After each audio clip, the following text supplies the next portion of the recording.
नाजरीन नेज़ाबाजी ना लफ्ज़ कुसा वास्ता भी नवा नहीं लेकिन एक खेल किस तरह खेड़ा जाना तो इसने बुनियादी असूल क्या ये बहुत घट लोग जानने इसकी जवान मर्दी दलेरी ते बहादरी ना खेल आख्या जाए तो भी गलत नहीं होने लगा किया कि इसने खिलाड़ी तेज़ रफ्तार घोड़े पर ना सिर्फ अपने आप है कि संभालना है अपना तवाजन बरकरार रखना है बल्कि उसकी नज़र एक अपने हदफ पर होनी है जिसकी किला आख्या जाना है और उसने पर हदफ पर नज़र आख्या उस नेज़े नाल उसकी उखाड़ना होना किले की नेज़ाबाजी ने खेल आगाज़ कदों होया ते किस तरह होया इस हवाले नाल असेंगी तारीख विच काफ़ी गल्लां लभदियां ने लेकिन इन्हां विचों एक ये है कि चौथी सदी विच बल्कि चौथी सदी कबल मसीह विच जंगजुआं इस खेल दी इब्तदा कीती है जिसदा मकसद फौजियां की घुड़सवारी ते तलवार जनी ते नेज़ाबाजी दी मशक कराना सी।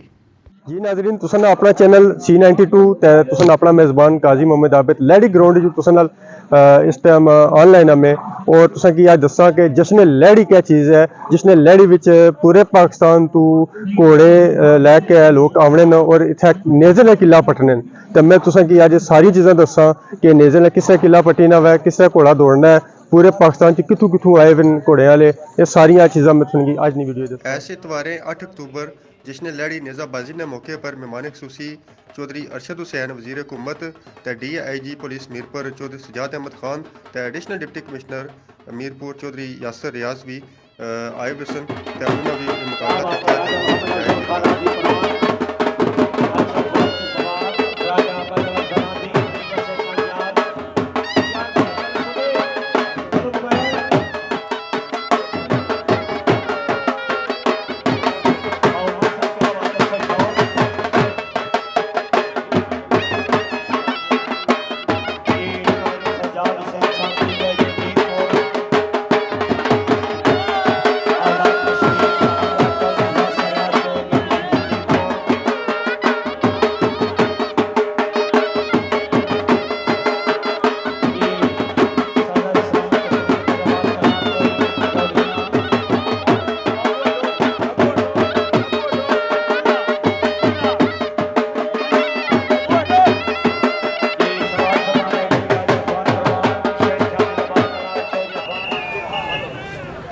वाह वाह बहुत खूब चौधरी इस्लामुल हक लेडी चौधरियां क्या बात है चौधरी क्या बात है जी ओए बहुत खूब गुड कामयाबी चौधरी मोहम्मद रमजान साहब जिंदाबाद चौधरी इस्लामुल हक लेडी चौधरियां वाली कामयाबी मुबारकबाद मुबारक 500 रुपए हौसला अफजाई। नेज़ाबाजी की टेंट पैगिंग भी आख्या जाना आनंद के पुराने वेलियां विच जिला घोड़ियां पर सवार फौजी सवेरे सवेरे अपने दुश्मन पर हमला करने सन तो वो उन्होंने टेंट उखाड़ के सट छोड़ने सन इस खेडा च भी यही होना वै कि जेड़ा सवार होना वै वो अपने नेज़े की मदद नाल किले की उखाड़ना वै ते इस वास्ते इस खेल का नाम ही टेंट पैगिंग ही मशहूर हो गया। जश्न लैड़ी ने मौके पर सारे नाल मौजूद हैं इसलिए काजी वकार साहब ये मेजबान भी आए जश्न लैड़ी ने क्योंकि लैड़ी ने रहने वाले तो अज इन्होंने पूछने हैं कि जश्न लैड़ी की डिटेल क्या है कितनी टीम आई तो पाकिस्तान के केड़े कोने तो आई जी काजी साहब। सब तो पहले जी अस्सलाम वालेकुम बहुत बहुत शुक्रिया जनाब सारे को इस मेले इस मेले की रौनक बने असल साढ़े को जनाब आज़ाद कश्मीर डडियाल कोटली चकसवारी सैंसा उस तो अलावा जनाब साढ़े को जेलम तो गुजरात तो मंडी बाउद्दीन तो गुजर खान तो साढ़े को जनाब इतने मेहमान इस एरिए ने आए। अच्छा माशाल्लाह काजी साहब ये दसो कि कितनी टीमां अज ने इस इवेंट अज ने इस इवेंट माशाल्लाह जी साढ़े को 59 क्लब हो गए माशाल्लाह बहुत अच्छा इवेंट हो रहा है तकरीबन सिंगल नेज़ाबाजी ने सी आखिरी मराहल से जा रहे। काजी साहब कितने साल तो ये इवेंट इतना जश्न लैड़ी च मुनक़िद हो रहा है और तुसा खुद भी खिलाड़ी हो या कोई नहीं?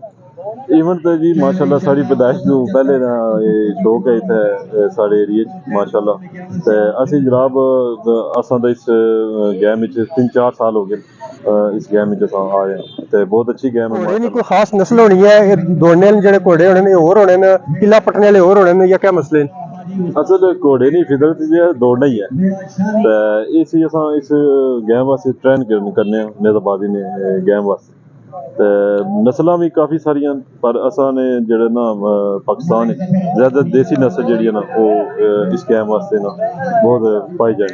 भाई साहब एक बड़ा आम सवाल है कि क्या आज़ाद गवर्नमेंट है जी ये तुसें कोई सपोर्ट भी करनी है इस खेल नी प्रमोशन वास्ते? आज़ाद कश्मीर गौरमेंट जी है ना वो जश्न 12 मेले ना हर साल मतलब मार्च या अप्रैल महीने च हर साल देनी है जिसने साढ़े इतने कश्मीर मीरपुर च होना है। उस तो अलावा खुरटा हो गया, सेंस हो गया, तो मुख्तलिफ एरिए जिस फिर उस एरिए ने डिपेंड करना वा उस एरिए किस तरह का शौक है, फिर उस तरह ने उस एरिए च इवेंट होने जश्न 12 मौके। तुसा गवर्नमेंट को कोई मुतालबा करने हो कि तुसा की इस खेल ने प्रमोशन वास्ते इसकी प्रमोट करने वास्ते कोई थोड़ा जिहा तुसी ग्रांट देनी चाहिए, तुसी कोई हेल्प करनी चाहिए, सपोर्ट करनी चाहिए? ये तो जारी गल है जी, शौक असल काफ़ी हद तक बढ़ गया है जिसकी वजह तो गवर्नमेंट की चाहे ना असांगी फैसिलिटीज देन इवेंट करान ताकि शौक और नौजवान नस्ल च शौक पैदा हो। थैंक यू सो मच जी। सारे नाल सन काजी वकार साहब, और जिस तरह मैं तुसें दस्सिया कि लड़ी ने रहने वाले मेज़बान भी हैं, ते पूरे पाकिस्तान दी टीमां आईयां, इन्होंने मेज़बानी भी करने लगे और बड़े ज़बरदस्त अंदाज नाल इन्हां दस्सिया कि कितने एक तो इन्होंने पैदाइश तो पहला ना इत्थै खेल मुनक़िद हो रहा है जिसने लड़ी इत्थै ग्राउंड जेह्ड़े न एह् सजने रहे न। इस तो पहला भी अज भी एक बार फिर जश्न हो रहा है और एक दोबारा मैदान सज्जिया हुआ है, ते मजीद जेह्ड़ी है तुसां की अगले मुनाज़र न जेह्ड़े इसने खिलाड़ियां ने किसे किला पटने किस तरह ये घोड़ा दौड़ाने ये सारी चीज़ां तुसां की अग्गें दस्सने। वालेकुम सलाम जी। जनाब ने के इसमें ग्रामी है? राजा सरवर मेरा नाम है जी। मैं प्रांत तो बिलोंग करना। माशाल्लाह, प्रांत तो बिलोंग अपना करना। क्लब है तुसा ना? जी जी, साडा क्लब अल नकीब क्लब है जी। अल नकीब क्लब। तो आज कितने खिलाड़ी लेके आए, तो कितने घोड़े लेके आए? 8 घोड़े आए ना, 8 ही खिलाड़ी ने इन्होंने, तो माशाल्लाह जी बड़ी अच्छी टीम है, बड़ा अच्छा क्लब है माशाल्लाह। वैसे भी दसो कि ये जी गड्डी बनवाई है, कितने ने गड्डी बनवाई, इसमें कितने घोड़े आ जाने? इस विच जी 5 घोड़े आ जाने ने, अगे जी फ्रंट दे जी कैबन बने हैं, 7-8 बंदे भी जा अच्छा जाने, माशाल्लाह। ते फुल एसी ऐसे लगे हैं, सारा कुछ जी पूरा सिस्टम है, पानी का सिस्टम है, सिंक सिस्टम है, सारा कुछ। नाज़रीन तुसा की अज दसा कि इस गड्डी की डिटेल क्या है, ये किस तरह बनी है, इसने अंदर कितने घोड़े आने, इसने पर लागत कितनी आई है जी? इस तरह तकरीबन 1.5 करोड़ रुपए लागत आई। अच्छा माशाल्लाह, शौक ना कोई मुल नहीं जी। 1.5 करोड़ रुपया ने सिर्फ अपने घोड़े की ट्रैवल कराने वास्ते, ट्रांसपोर्ट वास्ते इन्ना 1.5 करोड़ रुपया ला छोड़िया। अज तुसें की दसने इन्होंने गड्डी भी दसने, ते बहुत शुक्रिया जी। तुसें क्लब वास्ते दुआ गो। ये दसो कि हुण तक जेह्ड़ा तुसें गेम हुई है, ते तुसें खिलाड़ी ने क्या पोजीशन क्या जा रही है? हुण जिस तरह जी 3 राउंड आए न, ते एक खिलाड़ी का सिंगल 48 दा लगे। अच्छा माशाल्लाह। अमीन कुर्बान। नेजाबाजी की टेंट पैगिंग भी आख्या जाना आनंद के पुराने वेले में जिला घोड़िया पर सवार फौजी सवेरे सवेरे अपने दुश्मन पर हमला करने सन, तो उन्होंने टेंट उखाड़ के सट छोड़ने सन। इस खेड च भी यही होना वा कि जेड़ा सवार होना वा वो अपने नेजर की मदद नाल किले की उखाड़ना वा, तो इस वास्ते इस खेल का नाम ही टेंट पैगिंग ही मशहूर हो गया। इस वेला ये खेड जेड़ी है ये पूरी दुनिया च Pakistan, Bharat, Australia, Oman, Qatar ते जनूबी अफ्रीका विच बड़े जोर शोर नाल खेडिया जाना वा। ओलंपिक कौंसल ऑफ एशिया इस टेंट पैगिंग की बाकायदा एक खेल की हैसियत नाल 1982 तस्लीम किया। घुड़सवारी ने आलमी इदारे 2004 च इसकी घुड़सवारी ने बाकायदा खेल का हिस्सा तस्लीम किया, जिसने तो बाद इस खेल की बाकायदा आलमी चैंपियनशिप भी होनी शुरू हुई की। असल एक सवार मौजूद हैं और इन्होंने वारी आने वाली है इजाजत किला पटने वास्ते, तो इन्होंने को पूछने कितों आए न, कितने अरसे तो नेजाबाजी करने पे और क्या एक्सपीरियंस है इन्होंने? जनाब अली क्या नाम सुना? जी अस्सलाम वालेकुम। राजा रहमान मानी। राजा रहमान साहब किस जगह तो आए हो? जी सेंस आज़ाद कश्मीर। माशाल्लाह, सेंस आज़ाद कश्मीर तो आए न, तो कितना अरसा हो गया तुम की नेजाबाजी कर? 35 साल। माशाल्लाह 35 साल तो ये नेजाबाजी कर रहे हैं, तो ये हुण जा रहे हैं किला पटने वास्ते, तो तुसा क्या हड़े आज ने दिन ने बारे में कि तुसा कामयाब हो? जी अल्हम्दुलिल्लाह माशाल्लाह जी, जबरदस्त। तो जनाब तुसा क्या नाम है? अब्दुल कयूम जलाली। अब्दुल क्यूम साहब, तुसा किस जगह तो आए हो? कोटली आज़ाद कश्मीर। माशाल्लाह जी, ये भी कोटली आज़ाद कश्मीर तो आए न। कोटली आज़ाद कश्मीर गुलाब शरीफ दस शरीफ न इलाका है माशाल्लाह, खूबसूरत लोग दीनी एक दरसगाह तो ये आए न, तो इंशाल्लाह साड़ी उम्मीद है कि ये जितसन भी आज इंशाल्लाह इंशाल्लाह। इंटरनेशनल टेंट पैगिंग फेडरेशन की बुनियाद 21 मार्च 2013 की भारतीय रियासत हरियाणा से टेंट पैगिंग चैंपियनशिप ने मौके पर रखी गई, जिसमें पाकिस्तानी किरदार भी बुनियादी सी। पाकिस्तान ने मलक अताब मोहम्मद खान आल मारूफ प्रिंस मलक अतार की मुशावरत नाल भारत ने घुड़सवार फेडरेशन इंग्लैंड, ऑस्ट्रेलिया, मिस्र, अमरीका, लबनान, यूनान, सूडान, श्रीलंका ते कतर समेत 17 मुल्कों ने नुमाइंदा ने इजलास तलब किया, जिसने नेजाबाजी की आलमी तंजीम की बुनियाद रखी गई। इस वेले इस तंजीम का हेडक्वार्टर ओमान विच है, ते दुनिया ने 35 मुल्क इंटरनेशनल टेंट पैगिंग फेडरेशन ने रुकन हैं।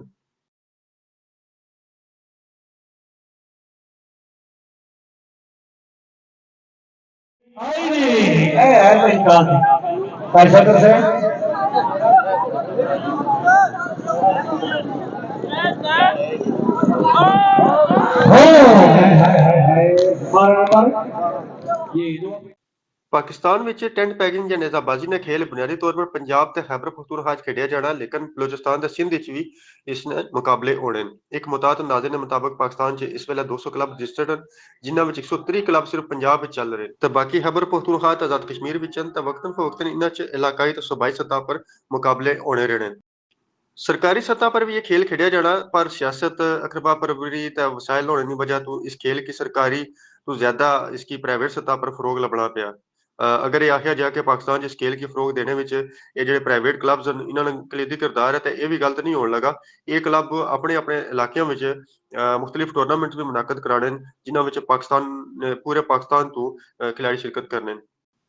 C92 टीवी ਨਾਲ ਗੱਲ करने हुए लोगों ने यह आखना सी कि हुकूमत अगर इस खेल पर थोड़ी तवज्जो दे तो खिलाड़ियों की सहूलतां फराहम करे तो पाकिस्तान च इस कदर टैलेंट मौजूद है कि असां इस खेल च दुनिया भर च अपना लोहा मनवाई सकने हां।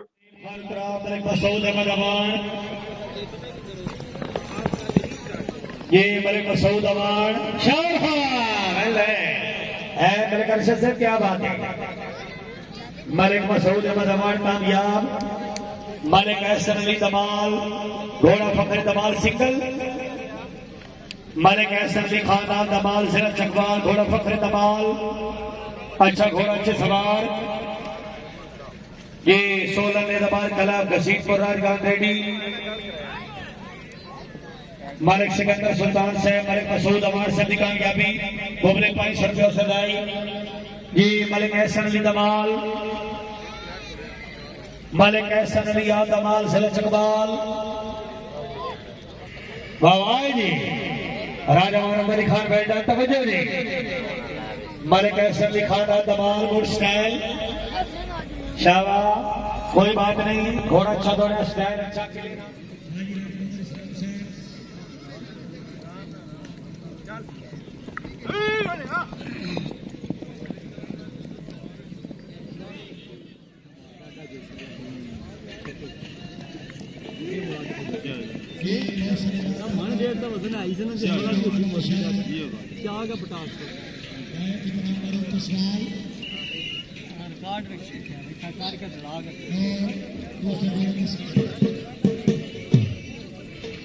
ये सुआ को लाया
है